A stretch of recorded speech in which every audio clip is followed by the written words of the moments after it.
This is macOS Ken. Apple's winning a race it's not even running yet. News from the operating system front, and Tim Cook takes in a movie. It is Monday, the 22nd of May, 2023. I'm Ken Ray, and this is news from macOS Ken, brought to you by yours truly and sponsored by Factor, America's #1 ready-to-eat meal kit. Use code macOSCAN50 at factormeals.com/macOSCAN50 for 50% off your first box. This show is also sponsored by Issue, the all-in-one platform to create and distribute beautiful digital content. What kind of content? Well, what are you working on? Issue helps you put new life into static content by transforming brochures, newsletters, catalogs, magazines, and more from flat PDFs into interactive digital publications and social posts for your audiences worldwide. Not that you have to start all over. Issue works seamlessly with tools you may be using already, like Canva, Dropbox, MailChimp, and others. Whether you're out there on your own or working with a team, Issue helps you create and share engaging content that stands out, all in a matter of minutes. I'll be telling you about some of the stuff that I've done with Issue throughout the week, but don't wait for me. Get started with Issue today for free, or sign up for an annual premium account and get 50% off when you go to issue.com/podcast and use promo code macOSCAN. That's ISSUU.com/podcast and use promo code macOSCAN, all caps, at checkout for your free starter account or 50% off an annual premium account. That's issue.com/podcast with promo code macOSCAN.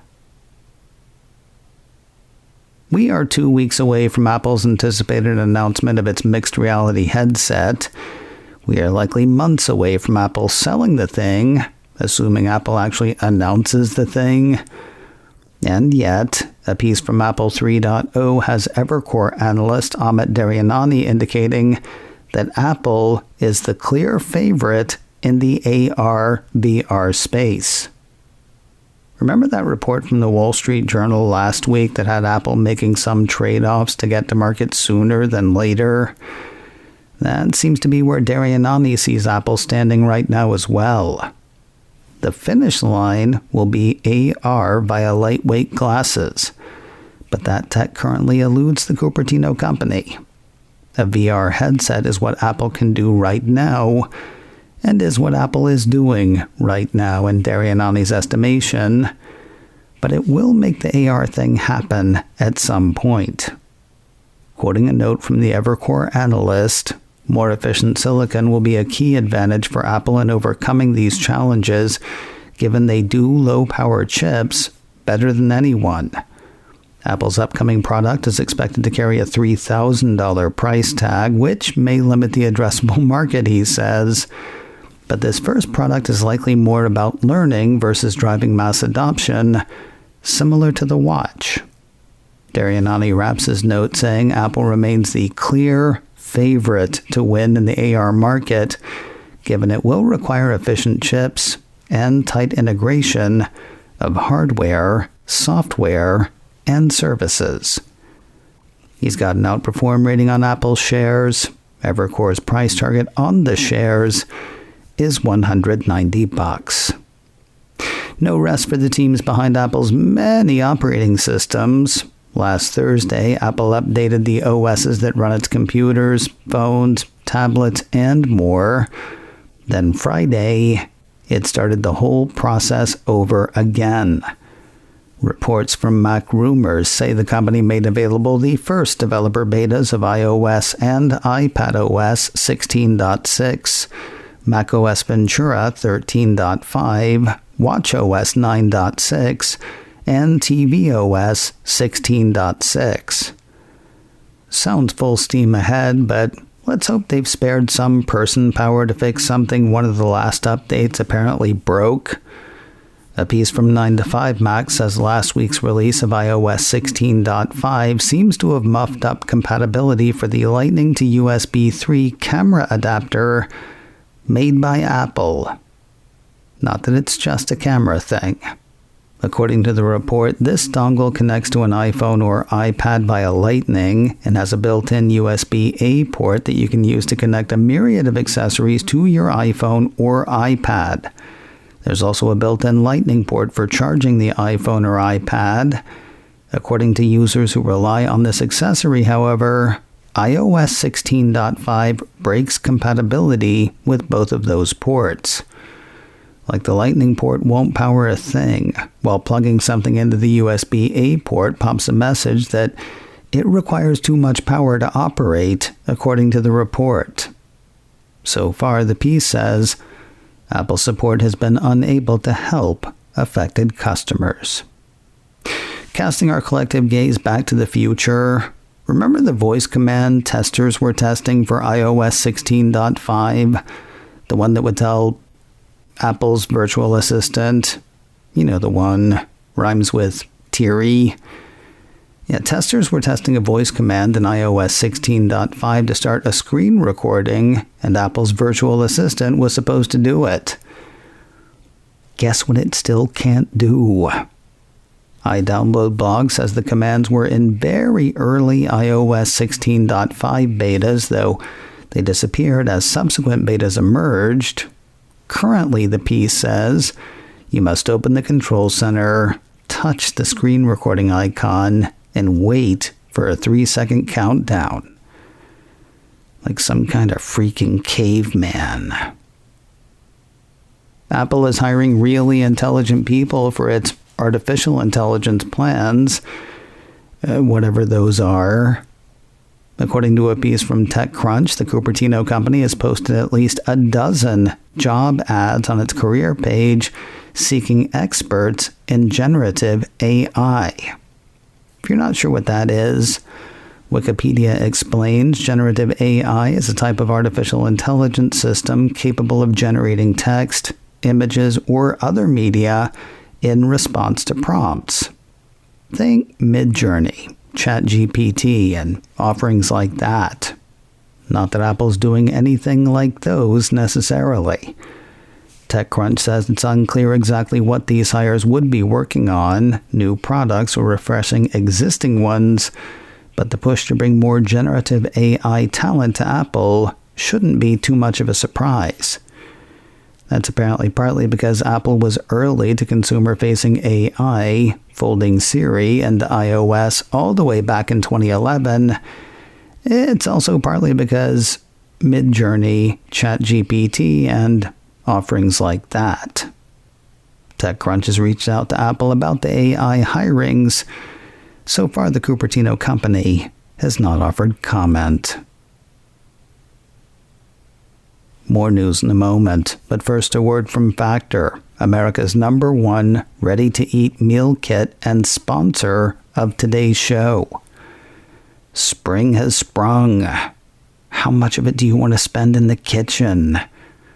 With Factor, you will save time, eat well, and get to the things you actually want to do.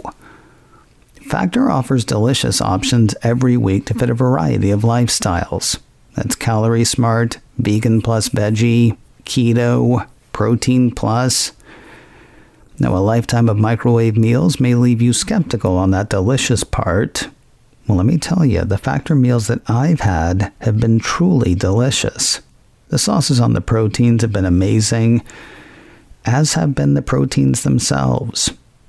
Factor is cheaper than takeout and super quick. 10 minutes in the oven or 2 minutes in the microwave, and you are eating so well. Try it and see. Head to factormeals.com/macOSCan50 and use code macOSCan50 to get 50% off your first box. That's code macOSCAN50 at factormeals.com/macOSCAN50 to get 50% off your first box. See what's made Factor America's #1 ready-to-eat meal kit. Get 50% off your first box with code macOSCAN50 at factormeals.com/macOSCAN50. If you'd like one of Apple's latest HomePods but want to save a few quatloos, keep an eye on Apple's Refurbished store. A piece from Mac Rumors says the Cupertino company has put a placeholder in the store for the speaker.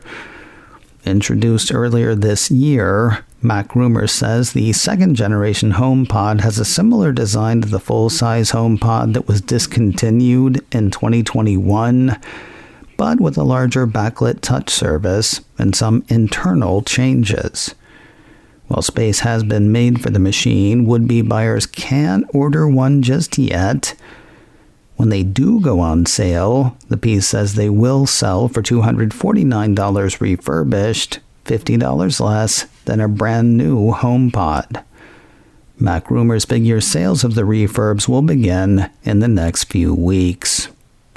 Travelin' Tim is at it again. Apple Insider says Apple's CEO turned up at the Cannes Film Festival over the weekend, taking in the premiere of the upcoming Martin Scorsese Apple original, Killers of the Flower Moon.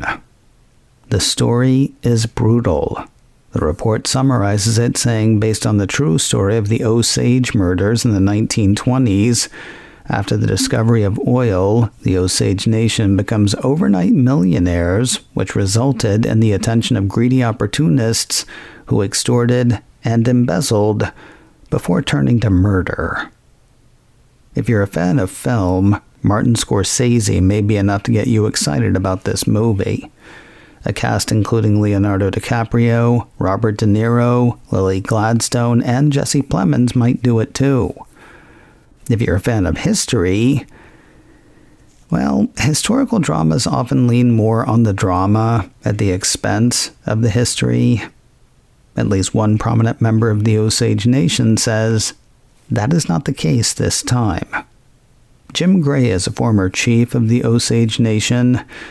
Given his position in the community, he got to see a screening of the film ahead of Cannes. Once the overseas screening was done, he was free to talk about it a tiny bit, which he did in a lengthy Twitter thread. According to Gray, members of the Osage Nation worked on the film both in front of and behind the camera. Scorsese met with descendants of the victims of the murders, on whom the film is based, and when production was halted due to the pandemic, the script was rewritten, bringing the Osage closer to the heart of the story, rather than focusing as much on the FBI. How was the movie? Gray asks rhetorically in his Twitter thread. It was excellent. Scorsese even captured some of our humor. The performances across the board were Oscar-worthy. I mean it. I've never seen a movie like this before. No white savior. Nothing needed to be made up. The violence is real, and the music of the Osage language was beautifully spoken by all of the actors, especially the non-Osage actors.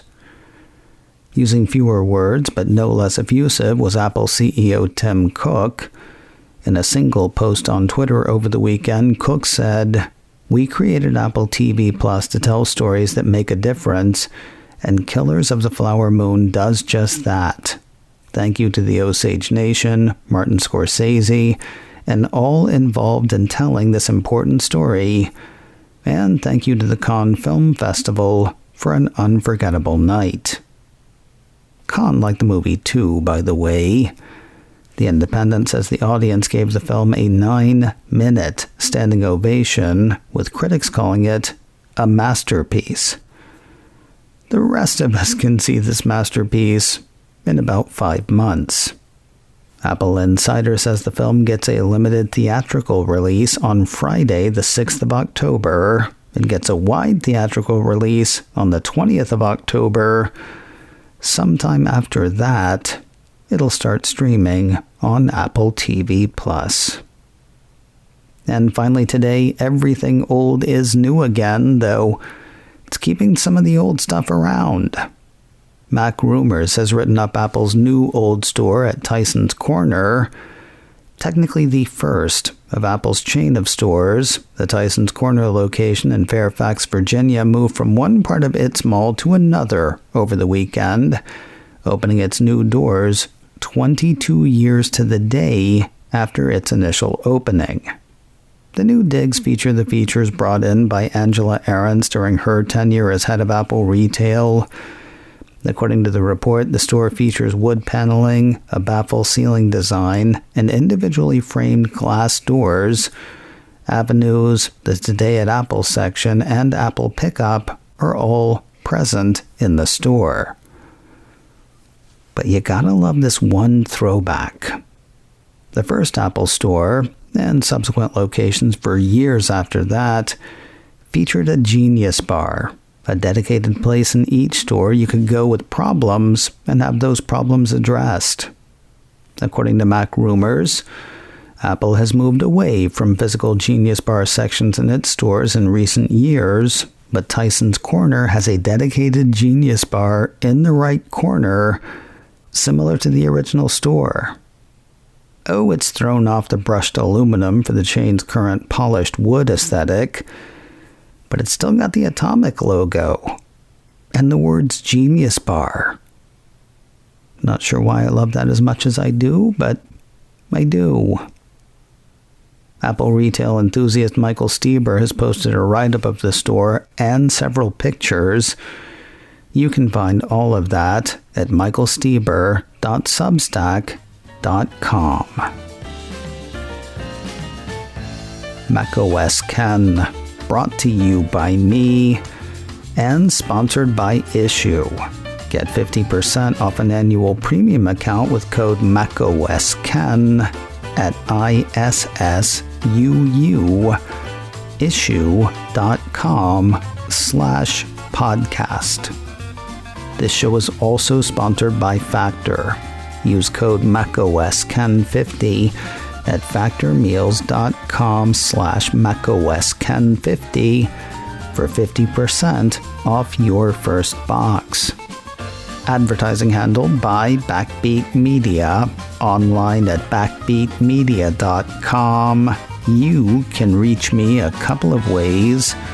Info at macosken.com or call 716-780-4080. Until next time, that is news from macOS Ken. I'm Ken Ray.